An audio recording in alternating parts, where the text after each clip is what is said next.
Hi everyone, I'm Shruti and I live in Singapore. And today we are making the most commonly eaten breakfast item from a lot of states in India, mainly Kerala, Tamil Nadu, Andhra Pradesh, Maharashtra, Orissa, and many more. This is Rava Upma, which is a semolina based breakfast which is most commonly eaten in a lot of houses, offices, canteens, you name it, and you will find breakfast there. So let's not waste any time, let's get cooking. So for the Rava Upma, we need Rava, that is semolina, which is 1 bowl of Rava. We need mustard seeds, we need urad dal, we need onion, ginger, curry leaves, dried red chilies, and a few cashew nuts. We need coriander and grated coconut for garnish. So let's begin the upma now. As I was mentioning, the urad dal, that is the ingredient that is used in the tempering of upma. It is nothing but split black gram in English, and you can commonly find it in a lot of Asian grocery stores. If you do not have it, do not worry. You can proceed with the mustard seeds, and you can add cumin seeds as well. So now I've already preheated my pan. I'm going to add a big dollop of ghee, that is clarified butter, because without ghee upma is not as yummy.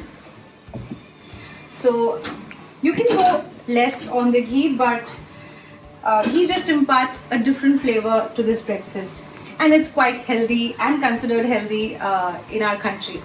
So I'm just waiting for this to melt. You can even use unsalted butter if you do not have ghee in any of the stores around you. So once this is heated up, so I'm going to start with a teaspoon of 3/4 of a teaspoon of mustard seeds. Once they start spluttering,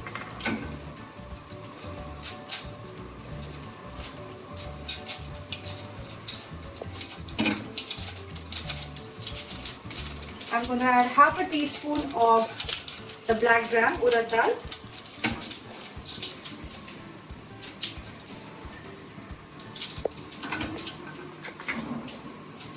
Once the urad dal gets a slight brown color, I'm going to start by adding 2 red chilies, dried. You can add a green chili if you do not have dried chilies. I'm going to add the curry leaves.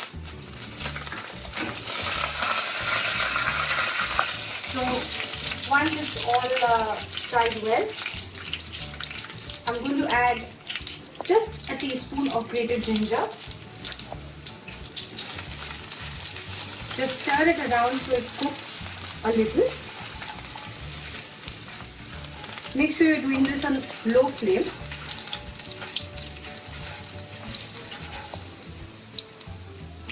And now I'm going to add the cashews.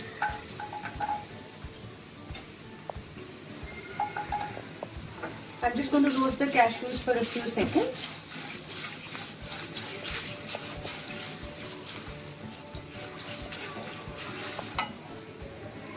I'm increasing my flame a little bit. Now at this point, I'm adding a small onion, finely chopped.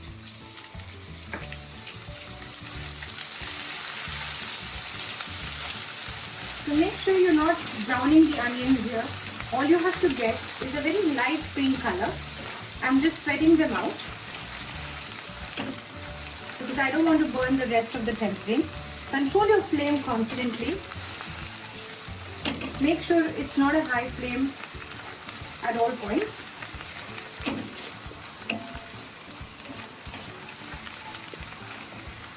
Once your onion starts looking a bit pink and soft, I'm going to add the semolina, the rava.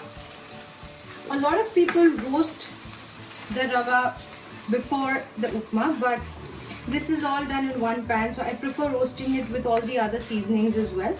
So now I'm going to patiently roast this for about 4 to 5 minutes until a nice aroma is coming out of the pan. Now, as you can see, the semolina has changed a color but I'm not browning this a lot. It's been about 5 to 6 minutes since I have been roasting this on slow fire, and the aroma is amazing. So now what I'm going to do is I'm going to add about half a teaspoon of salt and half a teaspoon of sugar. I'm just going to give this a good stir, and now I'm going to reduce the flame, and I'm going to add 2 of the same cups of hot water.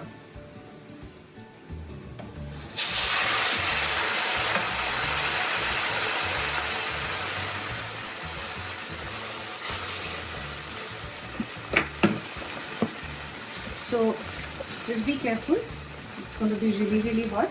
Just give this a good stir, and at this point, if you feel that you'll need a little more water, you can add. Maybe I'll just add another half cup more. So it's about 2.5 cups of water for 1 cup of semolina. Now I'm just going to close the lid, and I'm going to let this cook and soak up all the water for a few minutes.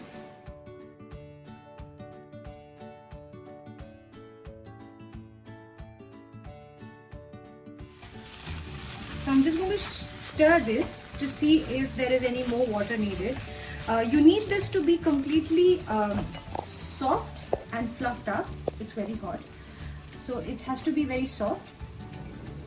Make sure there is you don't need this to be a little crunchy or anything. It needs to be well cooked and on the softer side. So if you want, you can make this more like a porridge by adding a cup of extra water, but this is the way I prefer it, and I think this is cooked now. So I think now is a good time for me to close the flame and let it sit for 2 minutes in its steam, and I'm going to plate this and see you on the other side.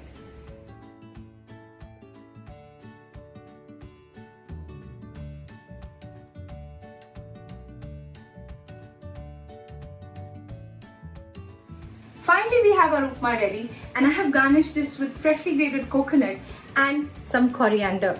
Now you can simply enjoy this with anything you like. You can add vegetables if you want to this. I like to just sprinkle a little bit of sugar on top and enjoy this steaming hot. Let me know how you like it. Keep watching all my recipes. Thank you.